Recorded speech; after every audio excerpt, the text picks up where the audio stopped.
George ആ ഒരു family issue ഇപ്പോഴും സ്റ്റിൽ ആൾക്കാർ സംസാരിക്കുന്നുണ്ട്.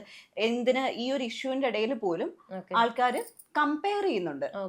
ഈ കുട്ടി ഇത് അങ്ങനെയായിരുന്നു, അന്നത്തെ അമേരിക്കയിലെ വീട്ടിലെ ഇഷ്യൂസിൽ ചെയ്തത് കണ്ടില്ലേ, അപ്പം അത് ഒരു ജനറേറ്റഡ് കോണ്ടന്റ് ആണെന്ന് പിന്നെ ആൾക്കാർക്ക് മനസ്സിലായതാണ്. സോ ഇതും അങ്ങനെ തന്നെയാണ്, കമ്പാരിസൺ നടക്കുന്നുണ്ട്. അപ്പം അങ്ങനെ കമ്പാരിസൺ നടക്കുന്ന കൊണ്ട് കൂടിയിട്ടാണ് ഞാനത് ചോദിക്കുന്നത്. എനിക്കും അതിനകത്ത് വീഡിയോ കണ്ടപ്പോൾ ഒരു ക്ലാരിഫിക്കേഷൻ ഇഷ്യൂ തോന്നി. അതായത് ഈ ആൾക്കാര് ഇവിടുന്ന് ഇറക്കി വിട്ടതാണ് ഇറങ്ങിപ്പോയതാണ്, ഇറക്കി വിട്ടതാണോ ഇറങ്ങിപ്പോയതാണോ എന്നുള്ളതിൽ ഒരു ക്ലാരിഫിക്കേഷൻ ഞാൻ ഇറങ്ങിപ്പോയത് തന്നെയാണ്. ബട്ട് ഇൻഡയറക്ട്ലി ഇറ്റ് വാസ് എന്താ പറയാ ഇറക്കി വിടല് അങ്ങനെ തന്നെയായിരുന്നു.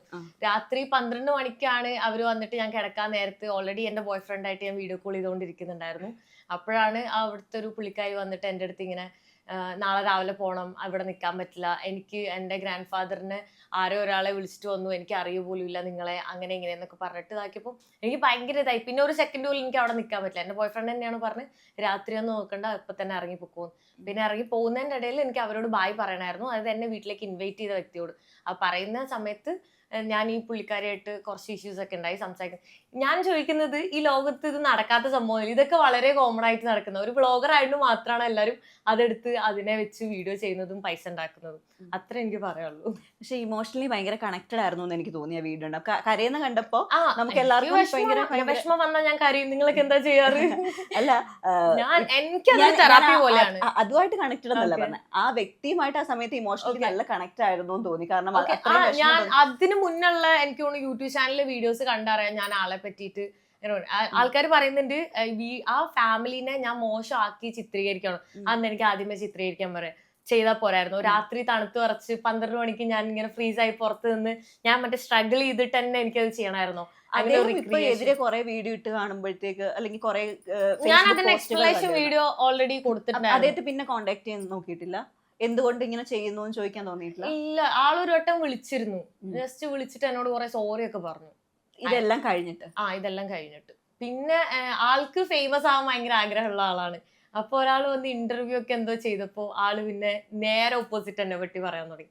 അതുകൊണ്ടാണ് ആളുകളിലേക്ക് എന്താ പറയാ ആ ഒരു മിസ്അണ്ടർസ്റ്റാൻഡിങ് സംഭവങ്ങൾ വന്നത്. അതെനിക്ക് മനസ്സിലായി. അപ്പൊ ഞാൻ എന്നിട്ട് ആൾക്ക് മെസ്സേജ് അയച്ചു, നിങ്ങളെ ഞാൻ എൻ്റെ ഗ്രാൻഡ് ഫാദറിനെ പോലെയാണ് കണ്ടത്, എന്നിട്ട് നിങ്ങൾ എന്നെ പറ്റി ഇങ്ങനെ പറഞ്ഞപ്പോൾ എനിക്ക് നല്ല വിഷമം ഉണ്ടായി, എന്തായാലും നിങ്ങൾ ചെയ്ത് ഭയങ്കര മോശമായി പോയി എന്ന് പറഞ്ഞു.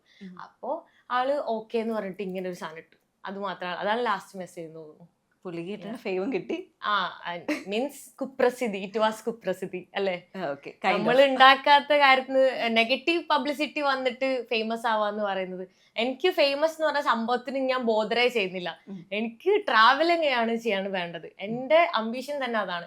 എൻ്റെ ലൈഫിൽ എൻ്റെ ഫസ്റ്റ് പ്രയോറിറ്റി ട്രാവലിംഗ് ആണ്. അത് മാത്രമേ എനിക്കുള്ളൂ. അത് കഴിഞ്ഞിട്ട് എൻ്റെ പാരൻസ് പോലുള്ളൂ, ആരുള്ളൂ ഈ ലോകത്ത് ആരുള്ളൂ.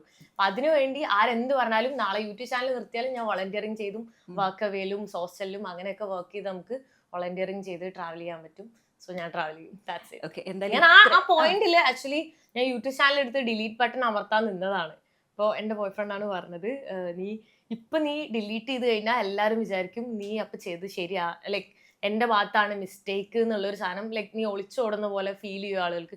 കാരണം എനിക്കിങ്ങനെ കണ്ടിന്യൂസ്ലി മെസ്സേജും ഇതുകൊണ്ട് നിറഞ്ഞ് നോട്ടിഫിക്കേഷൻ മൊത്തം ഓഫ് ചെയ്തിട്ട് പോലും പണ്ട് എന്നെ സ്കൂളിൽ പഠിച്ച ഫ്രണ്ട്സ് വരെ എനിക്ക് മെസ്സേജ് അയക്കുക, നമ്പർ കണ്ടുപിടിച്ച്.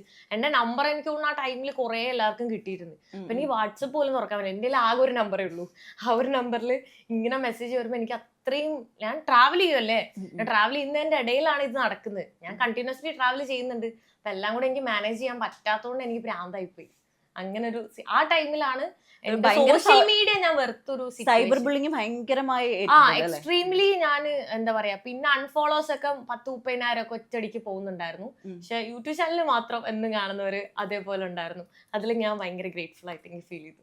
അതിനെക്കാട്ടിലും ഒരു ഗ്രേറ്റ് അപ്ലോസ് ശരിക്കും ഡിസേർവ് ചെയ്യുന്നുണ്ട്. കാരണം ഇത്രയും കാര്യങ്ങൾ ഉണ്ടായിട്ട് പോലും പല തരത്തിലുള്ള നെഗറ്റിവിറ്റി പോകുന്നില്ലേ ഒരു കൺട്രിയിൽ. എനിക്കൊരു മേ ബി 1 ടൈം ആയിരിക്കും ബാഡ് എക്സ്പീരിയൻസ് ഉണ്ടായിട്ടുണ്ടാവുക, അതിലൊരു 100 ഗുഡ് എക്സ്പീരിയൻസ് ഉണ്ടാവും. അതാർക്കും ഹൈലൈറ്റ് ചെയ്യണ്ട, അതിനാരും പറയണ്ട. അങ്ങനെയാണ്. നെഗറ്റീവിനെ മാത്രം എല്ലാവർക്കും വേണം. ഇതിങ്ങനെ ഞാൻ മരിക്കണവരുണ്ടാവും. മരിച്ചു കഴിയുമ്പോ മറ്റേ നേരെ തിരിയും. ഓ അവൾ അടിപൊളിയായിരുന്നു, അവൾ ഇത്ര ലോകം കണ്ട ആളായിരുന്നു, അങ്ങനെ ഉറപ്പാ. നോയിക്കോ, ഞാൻ ഇത് എക്സ്പെക്ട് ചെയ്യുന്ന എന്റെ മരണ. സീരിയസ്ലി, അതല്ലാണ്ട് ഇതിനൊരു എൻഡ് ഇല്ല. ഇല്ല, അടുത്ത ഇഷ്യൂ വരുമ്പോ ഇത് മറക്കും. അല്ല, അപ്പോഴും പിന്നെ എനിക്ക് എന്തെങ്കിലും എന്റെ ട്രാവലില് ഞാൻ ഗുഡ് എക്സ്പീരിയൻസ് മാത്രം കിട്ടണം എന്ന് പറഞ്ഞിട്ടോ അങ്ങനെയല്ല. എനിക്ക് വേൾഡ് മൊത്തം കാണണം.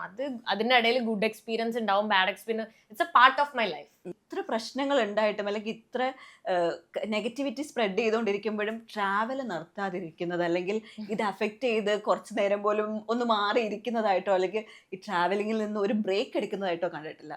അത്ര ഊർജ്ജമൊക്കെ എവിടുന്നാ കിട്ടുന്നത്? ഞാനൊക്കെയാണ് അടിഞ്ഞു പോകട്ടോ ഇത്ര സൈബർ ബുള്ളിങ് ഒക്കെ വന്ന ആദ്യം. ആക്ച്വലി എനിക്ക് ട്രാവൽ ചെയ്യാതിരിക്കുമ്പോഴാണ് ഭയങ്കര ഇഷ്യൂ. ഞാൻ ട്രാവൽ ചെയ്യാണ്ടിരിക്കുമ്പോൾ മൈൻഡിൽ ഒരുപാട് തോട്ട്സ് വരും.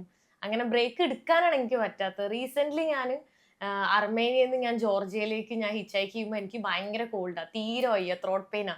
ഞാൻ പക്ഷെ അവിടെ ഇരിക്കുകയാണ്, ഒരു 1 day 2 day ഞാൻ റെസ്റ്റ് എടുത്താൽ എൻ്റെ മൈൻഡിൽ കുറേ കാര്യങ്ങളൊക്കെ വരും. അപ്പോൾ അതുകൊണ്ട് ഞാൻ ഈവൻ കണ്ടിന്യൂസ്ലി ട്രാവൽ ചെയ്തു. അത് എനിക്ക് ഭയങ്കര അഡിക്ഷൻ പോലെയാണ്. ഓരോരുത്തർക്ക് ഇപ്പൊ ഡ്രഗ് അടിക്കുന്നവർക്ക് അത് ഒരു ദിവസം ഇല്ലാണ്ട് പറ്റില്ലല്ലോ, അതുപോലെയാണ് എനിക്ക് ട്രാവൽ. ഭയങ്കര അഡിക്ഷൻ, അതില്ലാണ്ട് ഇരിക്കാൻ പറ്റുന്നില്ല. എനിക്ക് ഇതുവരെ എക്സോസ്റ്റഡ് എന്നുള്ളൊരു ഫീൽ ഉണ്ടായിട്ടേ ഇല്ല. എപ്പോഴും ഇങ്ങനെ ട്രാവൽ ചെയ്യുമ്പോഴാണ് എന്താ പറയാ, ഞാൻ ഇങ്ങനെ പുതിയൊരാളായിട്ട് മാറുന്നു. എപ്പോഴും ഇങ്ങനെ ഒരു പ്രസന്റിൽ ജീവിക്കുന്ന ഒരു ഫീലും എന്താ പറയാ, ഭയങ്കര ഫ്രഷ് ആയിട്ടുള്ള ഒരു മൈൻഡ് സെറ്റ് തോന്നും. കാരണം എപ്പോഴും പുതിയ ആളുകളും പുതിയ ഭക്ഷണങ്ങളും പുതിയ ജീവിത രീതിയും, ഇങ്ങനെ ഒരു സ്ഥലത്ത് നിന്ന് ഒരു സ്ഥലത്തേക്ക് ഇങ്ങനെ മൂവ് ചെയ്തുകൊണ്ടേ ഇരിക്കണം. അതാണ് എൻ്റെ ഒരു ഇത്. എത്ര പേര് ആഗ്രഹിച്ചുകൊണ്ടിരിക്കുന്ന ഒരു ലൈഫാണെന്നറിയോ. ഈ ഡ്രഗിന്റെ കാര്യം പറഞ്ഞപ്പോൾ വേറെ കാണിച്ചു ചോദിക്കട്ടെ. ഞാൻ എവിടെ ഒരു വീഡിയോയിലും ഞാനിങ്ങനെ കണ്ടിട്ടില്ല, സിഗരറ്റ് തരുമ്പോൾ ഒക്കെ എപ്പോഴും അരുണിമ വേണ്ട വേണ്ട എന്നാ പറയുന്നത്, സിഗരറ്റ് പോലും യൂസ് ചെയ്യുന്നത് അങ്ങനെ കണ്ടിട്ടില്ല. പക്ഷേ ഞാൻ വേറൊരു വീഡിയോക്കകത്ത് കണ്ടു, അരുണിമ ഡ്രഗ് യൂസ് ചെയ്യാറുണ്ട്, അരുണിമ ഡ്രഗ് യൂസ് ചെയ്ത് കിളി പറന്ന് നടക്കുന്നത് കണ്ടിട്ടുണ്ടെന്നൊക്കെ. അതിപ്പോ എന്നെ പേഴ്സണലി അറിയുന്നവർ ഒരു വട്ടം കണ്ടവരാണെങ്കിൽ അവർക്ക് അറിയാം. സോ അതിന് കൂടുതൽ ക്ലാരിഫിക്കേഷൻ കൊടുക്കേണ്ട ആവശ്യമില്ല. ഞാൻ ആ കള്ളു മാത്രമേ കുടിക്കും. സിഗരറ്റോ കഞ്ചാവോ അല്ലെങ്കിൽ ഈവൻ വേറെ ഒരു സാധനവും ഞാൻ യൂസ് ചെയ്യാറില്ല. അതൊക്കെയായിരുന്നു എനിക്ക് ലൈക്ക് ഈവൻ അതിൽ ഫണ്ണും ഉണ്ടായിരുന്നു. ഞാൻ വല്ല മെന്റലി ഇങ്ങനെ കുറച്ച് ബുദ്ധിമുട്ടുള്ള ആ ഒരു ടൈമിൽ ഞാൻ ഇതൊക്കെ കാണുമ്പോൾ എനിക്ക് ചിരിയും വരുന്നുണ്ടായി. ഞാൻ എന്തോ ഖത്തറിൽ പോയപ്പോ ഇങ്ങനെ എന്താണ് യൂസ് ചെയ്തു അങ്ങനെയൊക്കെ. എനിക്ക് ഈവൻ അറിയില്ല അവിടെ അങ്ങനത്തെ ഒരു കൺട്രിയിൽ അങ്ങനെ യൂസ് ചെയ്യാൻ അത് അവൈലബിൾ ആണോ എന്ന് പോലും. ഇങ്ങനെയുള്ള ചില കാര്യങ്ങൾ നമ്മളെ പറ്റി കേൾക്കുമ്പോൾ നമ്മൾ തന്നെ കൊള്ളാല്ലേ. അതാണ്, ഞാൻ അറിഞ്ഞില്ലല്ലോ ഇതിപ്പോ. ഓക്കെ, അതേപോലെ തന്നെ ഇതുവരെ യാത്ര ചെയ്തതിൽ ഏറ്റവും ബ്യൂട്ടിഫുൾ ആയിട്ട് തോന്നിയ ഒരു കൺട്രി ഏതായിരിക്കും? അങ്ങനെ വെച്ചാൽ എനിക്ക് ഓരോ കോണ്ടിനെന്റ്സിലും കുറെ ഫേവറേറ്റ് കൺട്രീസ് ആണുള്ളത്. എനിക്ക് സെൻട്രൽ അമേരിക്കയിൽ കോസ്റ്റാറിക്ക ഭയങ്കര ഇഷ്ടമാണ്. പിന്നെ നെതർലാൻഡ്സ് ഭയങ്കര ഇഷ്ടമാണ്. ആംസ്റ്റർഡാമില്ലേ, അത് ഭയങ്കര ഇഷ്ടം. സിറ്റി ഇഷ്ടമില്ലാത്ത ആളാ, പക്ഷെ ആംസ്റ്റർഡാം സിറ്റി ഒരു വൈബ് സിറ്റി ആയതുകൊണ്ട് എനിക്കത് ഭയങ്കര ഇഷ്ടമായിരുന്നു. പിന്നെ ഓസ്ട്രിയ ഇഷ്ടമാണ്. പിന്നെ എത്യോപ്യയും അങ്കോളയും ഭയങ്കര അഡ്വഞ്ചറസ് ആയിരുന്നു. എനിക്ക് കംപ്ലീറ്റ്ലി അഡ്വഞ്ചറസ് ട്രാവൽ ആയിരുന്നു. അപ്പൊ അത് ഭയങ്കര ഫേവറേറ്റ് ആണ്. പിന്നെ ചൈനയിൽ ഞാനിത് ഏത് രാജ്യത്തും കാണാത്ത ഒരുപാട് അത്ഭുതങ്ങളും ഡെവലപ്മെന്റ്സ് ഒക്കെ ഞാൻ ലൈക്ക് ഡെവലപ്ഡ് ആയിട്ടുള്ള കൺട്രീസിൽ കാണാത്ത പോലും ഞാൻ ചൈനയിൽ കണ്ടപ്പോൾ ചൈന ഫേവറേറ്റ് ആണ്. അങ്ങനെ അപ്പോൾ ഞാൻ എപ്പോഴും യാത്രകൾ ശ്രദ്ധിക്കുന്ന വേറൊരു കാര്യം, നമ്മൾ സാധാരണ ഒരു ട്രാവൽ ചെയ്യുന്ന ആള് എപ്പോഴും ഒരു സ്ഥലത്ത് ഏറ്റവും ഫേമസ് ആയിട്ടുള്ള അല്ലെങ്കിൽ എല്ലാവരും ഒന്ന് പോയി അടിച്ചു പൊളിക്കുന്ന സിറ്റീസ്, മെയിൻ സ്പോട്ടുകളാണ് എല്ലാവരും പോയിന്റ് ചെയ്ത് പോയി കാണുക. പക്ഷെ അരുണിമ പോകുന്ന അവിടെ എവിടെയല്ല. അരുണിമ നമ്മൾ ആരും കാണാത്ത ഇതൊക്കെ ഇങ്ങനൊരു സ്ഥലമുണ്ടോ, ഇങ്ങനെയുള്ള ആൾക്കാരുണ്ടോ എന്ന് തോന്നുന്ന രീതിയിലുള്ള സ്ഥലത്തേക്ക് പോകുന്നത്. എങ്ങനെ ഇതൊക്കെ കണ്ടുപിടിച്ച് പോണത്? അങ്ങനെയില്ല, ഞാൻ ആക്ച്വലി ഒരു കൺട്രിയിൽ എത്തിക്കഴിഞ്ഞാൽ ജസ്റ്റ് സാറ്റലൈറ്റ് മാപ്പ് എടുത്തിട്ട് ഇങ്ങനെ നോക്കും. അപ്പൊ കാണാൻ പറ്റും ഫോറസ്റ്റ് ആയിട്ടുള്ള ഏരിയ, ബിൽഡിങ്സ് ഒന്നും ഇല്ലാത്ത ഏരിയ, റാൻഡം ആയിട്ടുള്ള ഒരു സ്ഥലം കാണും. അപ്പൊ അങ്ങോട്ട് പോകും. അപ്പൊ ആ ഡെസ്റ്റിനേഷൻ അല്ല എന്റെ ട്രാവൽ എക്സ്പീരിയൻസ് ആണ് എനിക്ക് മാറ്റർ.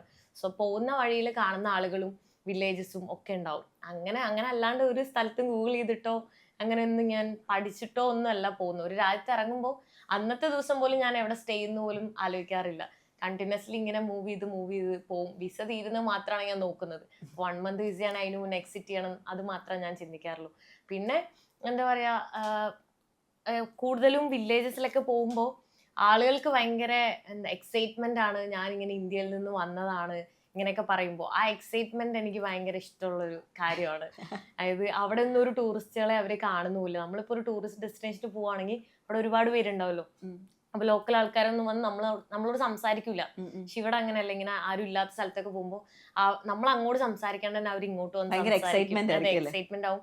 പിന്നെ കംപ്ലീറ്റ്ലി സ്ട്രേഞ്ചർ ആയിട്ടുള്ള ആൾക്കാര് അവരെ വീട്ടിലൊക്കെ കൊണ്ടുപോയി ഫുഡ് തന്ന് അങ്ങനെ എപ്പോഴും അത് എനിക്ക് തോന്നുന്നു ഒരു കൺട്രിയിൽ പോയി കഴിഞ്ഞാൽ മോസ്റ്റ്ലി ഞാൻ സ്റ്റേ ചെയ്യുന്നത് ലോക്കൽ ആളുകളുടെ വീട്ടിൽ തന്നെയാണ്. അപ്പൊ അങ്ങനെ ഇനി അടുത്ത റീസെന്റ് ഒരു വീഡിയോ ഇട്ടോ ലോക്കൽ എന്നുള്ള വേർഡ് ആർക്കും അറിയില്ല. ലോക്കൽ എന്ന് വെച്ചാ ലൈക്ക് അവിടെ ഉള്ള ആളുകൾ പ്രാദേശികമായിട്ടുള്ള ആളുകൾ. ലോക്കൽ എന്ന് പറയുന്നത് അത് ഈവൻ ഒരു 2-3 ലോക്കൽ എന്ന് പറയുന്നത് അവിടുത്തെ മെയിൻ സംഭവമാണ്. അതെനിക്ക് ഭയങ്കര ഫണ്ണായിട്ട് തോന്നാറുണ്ട്. കുറെ സംഭവങ്ങൾ ഫണ്ണായിട്ട് കുറെ പേര് ആ കരയിലെടുത്ത് ചോദിക്കുന്നുണ്ട് എന്തിനാണ് ഇങ്ങനെ ലോക്കൽ എന്ന് പറയുന്നത്, അതിന് ചോറ് കൊടുത്ത വീടല്ലേ ലോക്കൽ എന്ന് പറയാറുണ്ട്.